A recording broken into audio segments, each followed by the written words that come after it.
summarizing it and then reading it at the same time. Mm-hmm. Not working well. All right, so February 13th, 1998, Alex Hunter, the Boulder County District Attorney, says the Ramseys hinder the investigation with their lack of cooperation. Well, you think. Yeah, no, they fought everything. All right, so yeah, rich white guy right there. Rich white guy. All right, on to March 12, 1998. The authorities in Boulder, Colorado asked the district attorney, Alex Hunter, to take the case to the grand jury.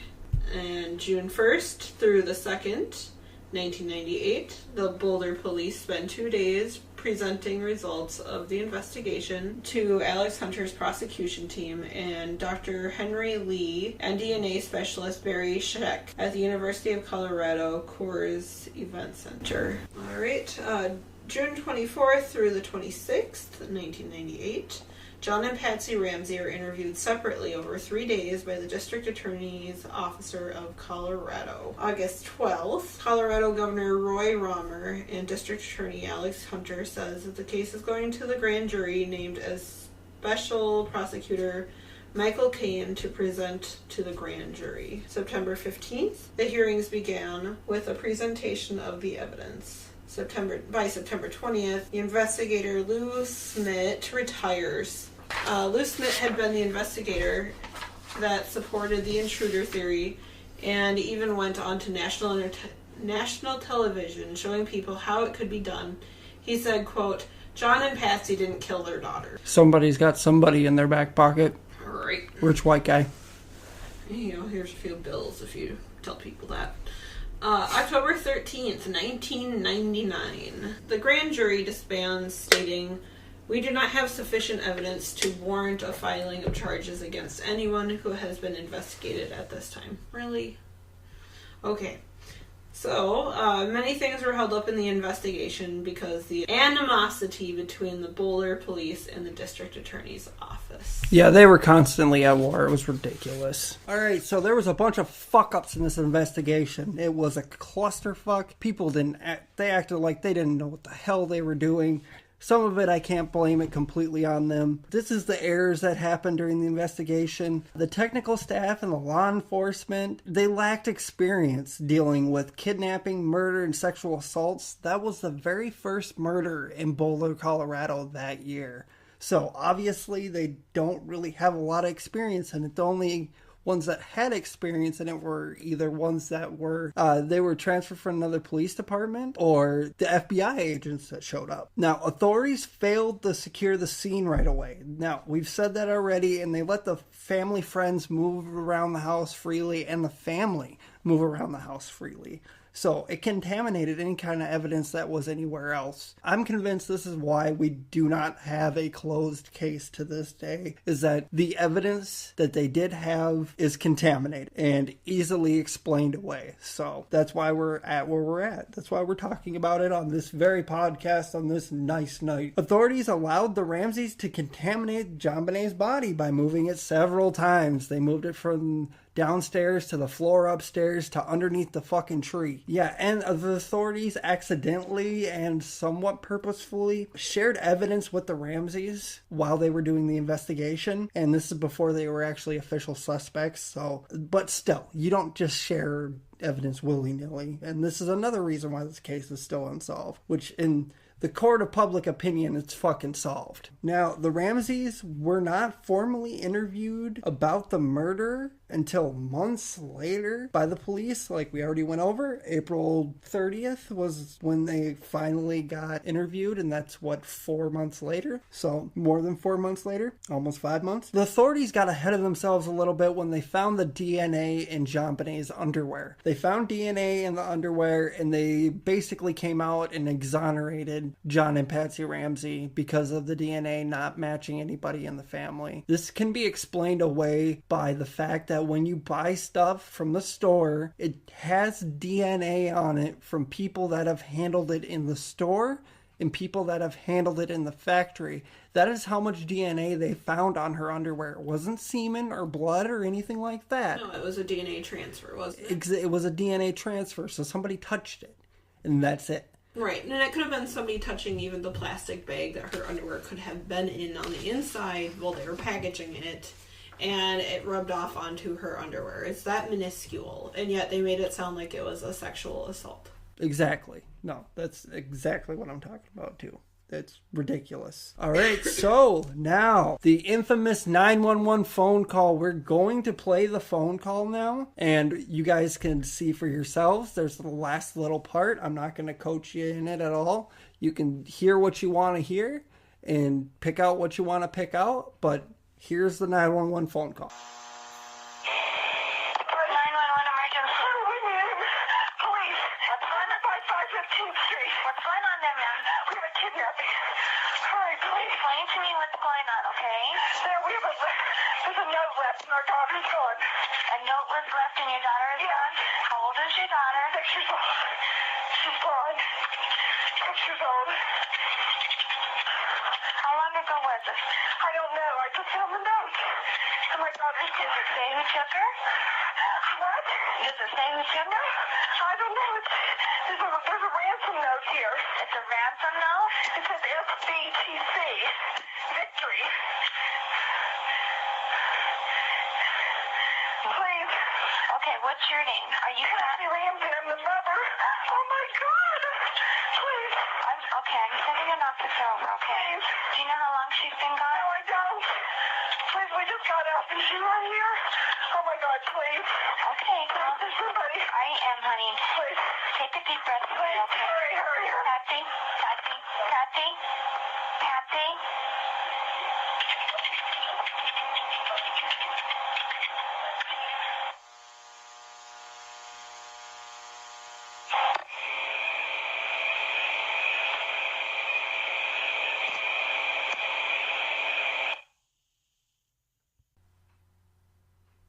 So, what did you think, babe?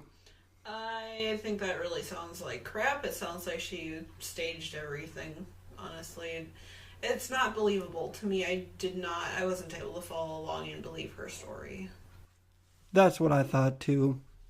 I mean, in all honesty. Rehearsed. Yeah, definitely. It definitely sounds like she's trying to get it over with. It's just trying to just get it out of the way, get it over with, so we can get this show on the road, so we can start the cover-up. That's what I hear. And then at the very end of it, you can barely hear it, because, I mean, the recording that I have came off of YouTube. So it's not the best recording in the world. But the enhanced recordings out there, you guys can find them on YouTube where they enhance the last part of the phone call, and you can hear Patsy going, "Help me, Jesus, help me, Jesus." And you can hear John say something along the lines of, "We're not talking to you." And you can hear Burke say, "Well, what did you find?" Now, the significance of that is that they said Burke was asleep, that he didn't wake up until the cops got there. So that blows, that they're already lying right there. I guess your version of it, I didn't actually hear that. Are we able to play that at all? Yeah, I mean, like, you'd have to enhance it. Okay. Like, that's the only way people were actually able to hear it, was the fact that they turned the volume up, turned the gain down. Like, they messed with it a little bit so that you could actually hear what they were saying. And Boy, I really wish you could get your hands on it. yeah, well, it's on YouTube. It's definitely something that all of our listeners, you can go check it out on YouTube. If you're really, if you feel inclined, go ahead and check it out on YouTube, because I definitely recommend it. It would be better quality than I could really produce on here, because this is going to be a secondhand recording. It's going to be me recording off of YouTube and then putting it on a podcast. So it's going to sound like fucking dirt shit, swamp donkeys. So, but yeah, she sounds very frantic. It sounds very scripted. It sounds, you thought the same thing I did. It sounds very staged. So it definitely sounds like she rehearsed it. Like, oh, let me, make this phone call in my head at least 6 times. Let me say it out loud to the people in my house first. Yeah. And now I'm gonna go ahead and call. It straight up sounds like she's reading something almost. Right. It's like she's just going through the motions. So I mean, like, if I were to be acting it out, I feel like that's how I would act it. It didn't seem sincere. No, I completely agree. It doesn't sound sincere whatsoever. All right, so now we're going to go over the note. Now, this note is the longest ransom note ever in the history of ransom notes. This is the most ridiculous note that I have ever read in my life. The Lindbergh note for the Lindbergh baby. I don't know if you know about that case at all. No idea. You know who Charles Lindbergh is? Heard of the name, but does not ring a bell. First guy to fly over the Atlantic. They were a very famous couple. I forgot his wife's name. This podcast ain't about him. But Charles Lindbergh had a baby. I think it was Charles Lindbergh Jr., honestly. And one day they just found out he was gone. He was out of his crib. That's another one where they think that they might have accidentally killed him. And then they ended up finding his bones somewhere close to the house. The ransom note on that was like 8 lines. That was it. And you could take this note. Once I go through it, I'm not going to read this entire freaking note because it's ridiculous.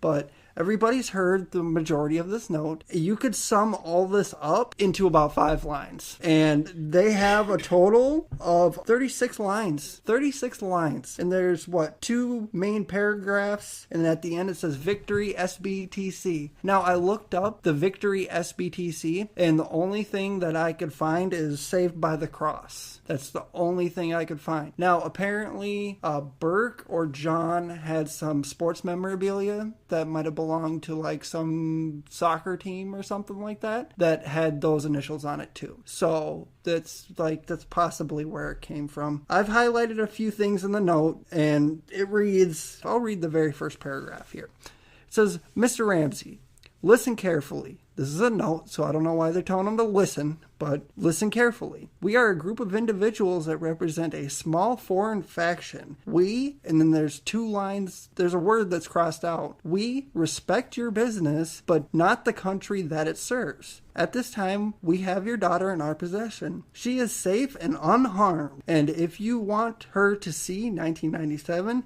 you must follow our instructions to the letter. You will withdraw $118,000 from your account. Now, $118,000 is about the amount that John Ramsey had gotten for a bonus that year. Christmas bonus in 1996, he got $118,000. Which is an poor rich white guy. Right, that is an oddly specific number or amount to be asking for. I'd understand like $100,000 or $200,000, but why $118,000? And he was worth $6.5 million. Right. If they knew a whole lot more than that. If they knew as much as they claimed, they knew about the Ramseys, they would have asked for $1 million. Easily. Yeah. There was another, where did I hear it? I heard it from somewhere else, but it was just like Dr. Evil asking for like $1,000 because he didn't know how much money was worth. Oh my gosh. So, like, you know what I'm saying? And then he said $100 billion after that, and then they all laughed at him. That's the same thing here. You know, right. It's $118,000 is chump change to them. Right. So you could wipe your ass with like $118,000 and not miss it. Now it also reads that they want $100,000 in $100 bills and $18,000 in $20 bills. The weight of that amount of money is in fucking insane when you think about it. That has to weigh a lot. Right. $18,000 in $20 bills is already a lot. And then $100,000. Well, a stack is it's $2,000 for 100. I don't know. Bills. I used to do accounting, so a stack of $120 bills is that's $2,000. Okay. So I mean, it wouldn't be too bad. It'd probably weigh about maybe 30 pounds. Right. And they say make sure you bring an adequate sized attaché to the bank. They use the word attaché. Now, granted, it's 1996. I mean, I think I learned the word attaché at the age of 24. I don't think I learned that word until we were doing our research for this stupid. Right, but the whole thing is if it's some low-life kidnapper, they're not going to be using the words like attaché, and they use the word and hence later, which is something that the Ramseys they use that a lot. I use that sometimes, but that's when I'm trying to be a pretentious fucking douchebag. So that's the only time I really use it is when I'm trying. I digress. I use that when I'm trying to be a douchebag. It's got crap written all over this. When you get home, you will put the money in a brown paper bag, and then I will call you between 8 and 10 a.m. tomorrow to instruct you on the delivery. And it goes on to say that it's going to be exhausting, so be well rested. We might call you